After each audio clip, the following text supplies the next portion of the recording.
नमस्कार दोस्तों, नमः शिवाय। जीवन ज्योति चैनल में आप सभी का हार्दिक स्वागत करती हूं। दोस्तों, आज मैं बात करूंगी अगहन मास के गुरुवार के व्रत के विषय में। इसकी विधि क्या है, यह व्रत कब से शुरू हो रहा है, इस वर्ष अगहन मास कब से प्रारंभ होगा और इसमें कितने गुरुवार पड़ेंगे और सभी गुरुवार किन किन तारीखों पर पड़ेंगे, ये सारी जानकारी आप लोगों को इस वीडियो में मिलने वाली है। साथ ही आप लोग व्रत किस तरह धारण करें, कितने गुरुवार करना चाहिए, क्या हमें केवल अगहन के गुरुवार का व्रत करना चाहिए या फिर हम इससे ज्यादा भी गुरुवार के व्रत कर सकते हैं। बहुत सारी बातें, जो प्रश्न आपके मन में होते हैं वो सारे प्रश्न क्लियर होंगे। आप लोग इस वीडियो में अंत तक बने रहिएगा, पूरी वीडियो को देखिएगा और अगहन मास के गुरुवार के व्रत के महत्व को समझिएगा, इसकी विधि को समझिएगा। और इस व्रत को धारण करने से माता महालक्ष्मी जी की असीम कृपा हमारे ऊपर बरसती है और हमारे घर में सुख समृद्धि धन धान्य की कमी कभी नहीं होती है। बहुत सारे प्रश्न भाई बहनों के मन में होते हैं कि किस प्रकार से पूजा करें, श्री गणेश भगवान जी के साथ पूजा करें या फिर भगवान श्री हरि नारायण जी के साथ पूजा करें, सुबह पूजा करें या संध्या के समय पूजा करें, चौकी कैसे लगाएं। बहुत सारे प्रश्न हैं जो एक एक करके आपको सारे प्रश्नों के उत्तर आपको मिलने वाले हैं। तो आप लोग वीडियो में अंत तक बने रहिएगा। चैनल पे पहली बार हैं तो चैनल को सब्सक्राइब कर लीजिएगा। वीडियो पसंद आता है तो इसे एक लाइक जरूर कीजिएगा। कमेंट बॉक्स में जय मां लक्ष्मी मैया जरूर लिखिएगा। दोस्तों, सबसे पहले मैं बता दूं कि इस वर्ष 2023 में अगहन मास 28 नवंबर से शुरू हो जा रहा है, लेकिन जो इसका गुरुवार पड़ेगा, अगहन मास का जो गुरुवार पड़ेगा वो इस वर्ष अगहन मास में 4 गुरुवार पड़ेंगे, कभी कभी 5 भी पड़ते हैं।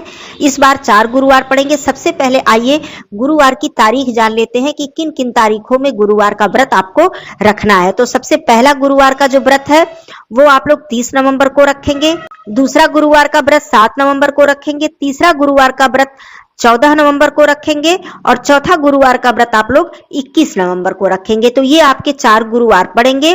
अब आइए मैं बात कर लेती हूँ कि किस तरह से आपको पूजा की शुरुआत करनी है और किस प्रकार से विधि विधान से माता महालक्ष्मी जी की पूजा करनी है। देखिए, माँ लक्ष्मी जी की पूजा आप गणेश भगवान जी के साथ भी कर सकते हैं, श्री हरि नारायण जी के साथ भी कर सकते हैं। जहां तक प्रतिमा रखने की बात है तो आप नारायण जी के साथ भी उनकी प्रतिमा स्थापित कर सकते हैं और माता महालक्ष्मी जी की प्रतिमा रखकर और गणेश भगवान जी की स्थापना करके, क्योंकि गणेश भगवान जी की स्थापना किए बिना तो कोई पूजा या व्रत का प्रारंभ हम कर ही नहीं सकते हैं। तो आप स्थापना करके चाहे सुपारी से या फिर गणेश भगवान जी की प्रतिमा रखकर आप माता महालक्ष्मी जी की पूजा अर्चना कर सकते हैं। आप इसमें बिल्कुल भी किसी प्रकार की दुविधा में ना पड़े।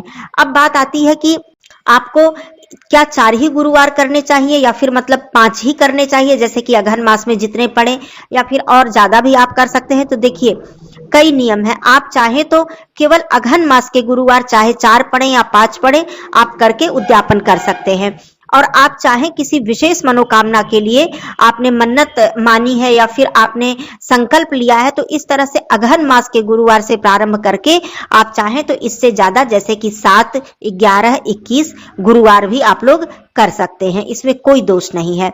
तो ये आपकी इच्छा के ऊपर है और आपने यदि विशेष कोई मन्नत मानी है तो उस तरह से कर सकते हैं या फिर जितने भी गुरुवार का आपने संकल्प लिया है आप कर सकते हैं।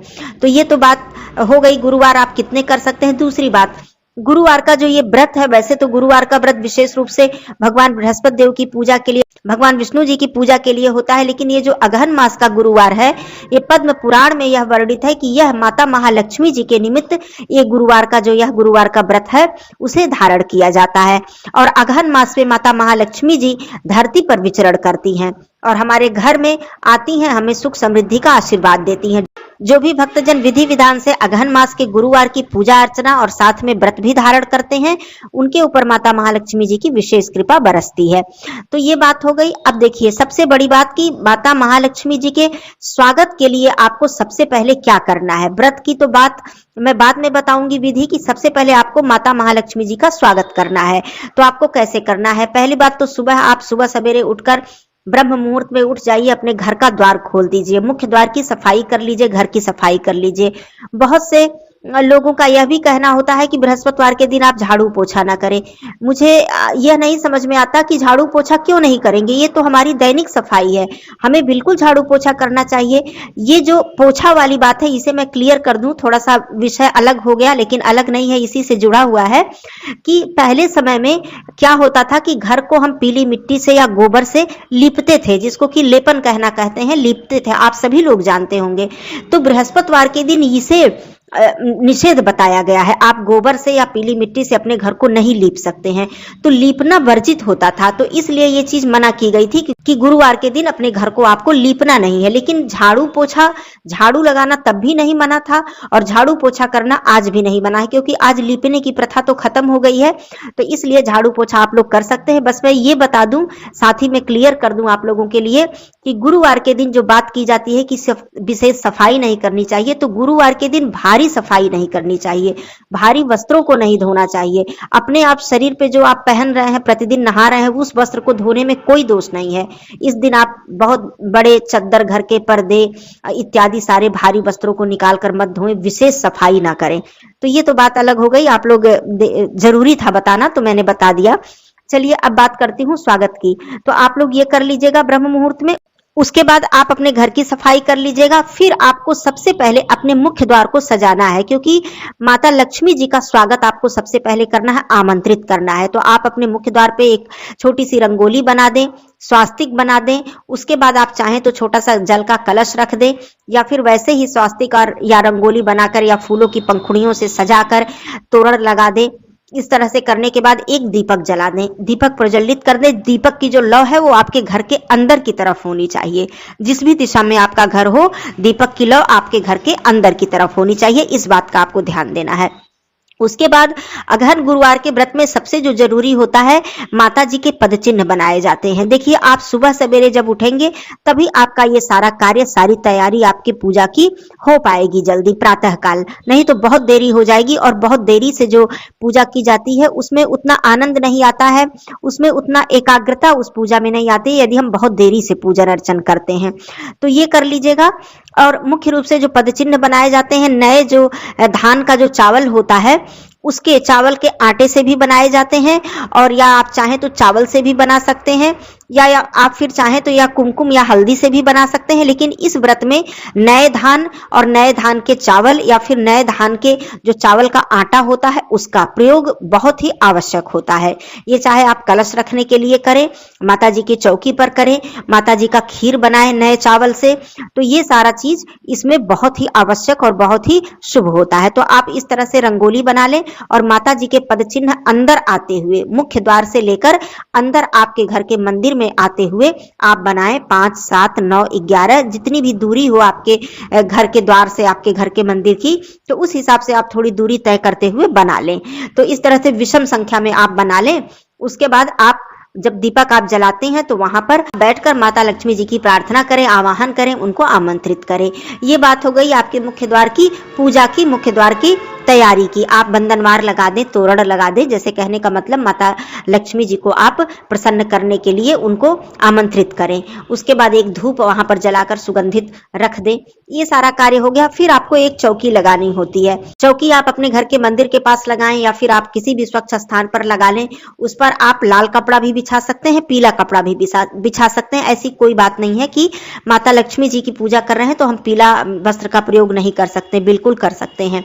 उसके बाद आपको जो ये नया धान है या फिर नया चावल है या फिर नए चावल का आटा है, इसी से आप अष्टदल कमल बना लें या फिर स्वास्तिक बना लें या फिर छोटा सा अल्पना, जिसको कि चौक पूर्णा कहते हैं, बनाकर उस पे कलश की स्थापना कर लें। कलश की स्थापना करने के बाद, जैसे कि कलश की स्थापना के बारे में आप लोग जानते ही हैं, हम लोग हमेशा नवरात्रि में करते हैं। आप कलश में स्वास्तिक बना लें, मौली बांध लें, गंगा जल डाल लें, थोड़ा सा जल डाल लें, दूर्वा, पुष्प, अक्षत, लौंग, सुपारी, हल्दी की गांठ जो होती है, फूल, ये सारे चीज डालकर आप कलश को स्थापित कर लें। उसके बाद उसमें पंचपल्लव लगा लें, ऊपर से एक नारियल की स्थापना कर लें। पानी वाला नारियल, जटा वाला नारियल होना चाहिए। उस पे आप स्वास्तिक बना दें, मौली बांध दे या फिर पीला वस्त्र या लाल चुंदरी या पीली चुंदरी आप बांधकर उस पर एक नारियल की स्थापना कर दें। घी का एक दीपक प्रज्वलित कर दें। दीपक को भी पहले आप आसन दें, किसी पात्र में रखें, स्वास्तिक बनाएं या फूलों की पंखुड़ियों से आप आसन दें। आसन देकर एक दीपक प्रज्वलित कर ले। माता महालक्ष्मी जी की जो चित्र है, प्रतिमा है या फोटो है, जो भी आप स्थापित कर रहे हैं, वहां पर भी सबसे पहले आप आसन दें। आप ये जो अक्षत है, जो मैंने बताया नया चावल है, वहां पर आसन देकर आप माता महालक्ष्मी जी की स्थापना कर सकते हैं। जैसा कि मैंने बताया, साथ में श्री हरि नारायण जी हों, बहुत अच्छी बात है, जरूर करनी चाहिए। माता महालक्ष्मी जी की पूजा श्री हरि नारायण जी के साथ, श्री गणेश भगवान जी के साथ अवश्य ही हमें करनी चाहिए। गणेश भगवान जी की स्थापना आप छोटी सी मूर्ति या फिर सुपारी से कर सकते हैं। इस तरह से सब कुछ करने के बाद आप माता जी को लाल पुष्प, पीले पुष्प अर्पित कर सकते हैं। मिष्ठान जो भी है आपके पास, भोग प्रसाद, फल इत्यादि। और मैंने जो बताया कि इस व्रत में या माता महालक्ष्मी जी की पूजा में जो नए चावल की खीर होती है, इसका भोग लगाना बहुत ही ज्यादा शुभ होता है। आप चाहें तो लगाकर और संध्या के समय इस प्रसाद को आप ग्रहण करें। जो व्रती हैं, जो व्रत रखते हैं, वो एक समय उसी प्रसाद को ग्रहण करके इस व्रत को धारण कर सकते हैं। दिन भर फलाहार करेंगे आप, नमक का सेवन नहीं करना है, और संध्या के समय वही खीर आप खा सकते हैं जब संध्या पूजन आपका हो जाएगा। संध्या का जो पूजन है वो समाप्त करने के बाद आप इस खीर को खा सकते हैं। जो लोग व्रत नहीं है उन्हें आप प्रसाद सुबह भी दे सकते हैं, आप संध्या के समय खा सकते हैं। तो ये हो गया। और आप चाहें तो इस खीर का भोग आप संध्या पूजन में भी लगा सकती हैं। सुबह आप फलाहारी भोग लगा दें और संध्या के समय आप खीर का भोग लगा दें और उसे बाद में आप ग्रहण कर लें। दोनों ही तरीके से आप कर सकती हैं। उसके बाद आपको सुबह की जो पूजा अर्चना है, उसमें माता लक्ष्मी जी के सामने आपने दीपक प्रज्वलित किया। माता महालक्ष्मी जी को आप कुमकुम सिंदूर से उनका तिलक करें, उन्हें श्रृंगार की सामग्री अर्पित करें। बहुत ज्यादा नहीं है, थोड़ा ही है। सिंदूर, बिंदी, चूड़ी, आलता, ये सभी के घरों में मौजूद ही होता है माताओं बहनों के पास, तो आप उन्हें अर्पित जरूर कर दें। पुष्प, पीले पुष्प हो, लाल पुष्प हो, बिल्कुल कंफ्यूज मत होइए, आप अर्पित कर सकती हैं। इत्र, जो कि आप सभी लोग जानते हैं, माता महालक्ष्मी जी की पूजा में इत्र का विशेष महत्व होता है, तो इत्र जरूर आप मंगा कर रख लें। जितने भी गुरुवार आपको व्रत रखना है, इत्र का प्रयोग आप लोग जरूर करें। माँ लक्ष्मी जी के समक्ष किसी रुई में इत्र को भिगोकर आप माता लक्ष्मी जी को समर्पित करें, भोग प्रसाद अर्पित करें। और माता महालक्ष्मी जी का मंत्र जो है वो जप जरूर आप लोग करें। यदि आप बहुत विस्तृत पूजा सुबह के समय नहीं कर पा रहे हैं तो आप संध्या के समय विस्तृत पूजा कर सकती हैं। सुबह आप, जैसे कहा जाता है कि धूप, दीप, भोग, आरती, ये सारा कर लें आप, और संध्या के समय विशेष रूप से पूजा अर्चना कर लें। कथा का श्रवण करना बहुत ही आवश्यक होता है। गुरुवार माँ लक्ष्मी जी की कथा का श्रवण करना, आप चाहें तो ये कथा सुबह भी श्रवण कर सकती हैं या पाठ कर सकती हैं, आप चाहें तो शाम को भी कर सकती हैं। आपके समय के ऊपर ये निर्भर करता है। तो इस तरह से आपको कर लेना है, कथा का श्रवण करना है या फिर कथा का पाठ करना है, और विधि विधान से आरती करनी है। आरती आपको सुबह भी करनी है, संध्या के समय भी करनी है। संध्या के समय यदि आप विस्तृत पूजा सुबह कर लेते हैं, कथा इत्यादि सभी का पाठ आप कर लेते हैं, तो संध्या के समय धूप, दीप, नैवेद्य आप अर्पित करें। जैसा कि खीर मैंने बताया, संध्या के समय आप भोग लगा सकती हैं। ये सारा चीज करने के बाद माता जी के मंत्रों का जप करें, उनके चालीसा, स्तोत्र इत्यादि का आप पाठ करें और विधि विधान से आरती करें। इस गुरुवार के व्रत में चंद्रमा का पूजन करना भी विशेष रूप से शुभ माना जाता है, तो आप प्रत्येक गुरुवार को संध्या के समय चंद्रमा जी का पूजन अवश्य कर लें, उन्हें अर्घ्य दें, उनका पूजन अर्चन अवश्य ही करें।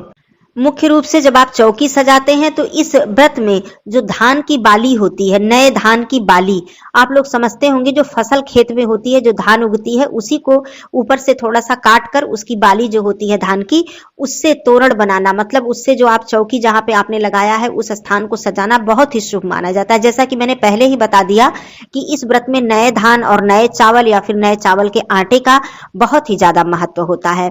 और इस पूजा को करने के बाद, जैसे आपने बृहस्पतिवार के दिन, गुरुवार के दिन पूजा कर ली, अब अगले दिन आपको इस चौकी को हटाना होता है। तो जैसे कि हर व्रत में आप लोग जानते हैं कि कलश के जल को पूरे घर में आप लोग छिड़काव कर दें, जो जल बचता है उसे आप किसी गमले या पौधे में डाल दें, और जो पंच पल्लव इत्यादि है, पुष्प इत्यादि, वो एक जगह आप एकत्रित करते रहे। जब आपका सभी गुरुवार का व्रत समाप्त हो जाए तो एक ही बार आप ले जाकर उसे विसर्जन कर सकते हैं। फिर जब अगला गुरुवार पड़े तो फिर आप लोग चौकी दोबारा से आप सजा सकते हैं। तो इस तरह से प्रत्येक गुरुवार को चौकी स्थापित करके, चौकी सजाकर और अपने मुख्य द्वार से लेकर घर के मंदिर तक पूरी सजावट करके इस गुरुवार का व्रत रखना चाहिए माँ लक्ष्मी जी को प्रसन्न करने के लिए। तो ये सारी बातें थी अगहन गुरुवार के विषय में। और भी कोई प्रश्न रह जाता हो, कोई मन में दुविधा रह जाती हो तो आप लोग जरूर पूछ लीजिएगा। फिर मिलती हूँ अगले वीडियो में, तब तक के लिए धन्यवाद। नमः शिवाय। हर हर महादेव।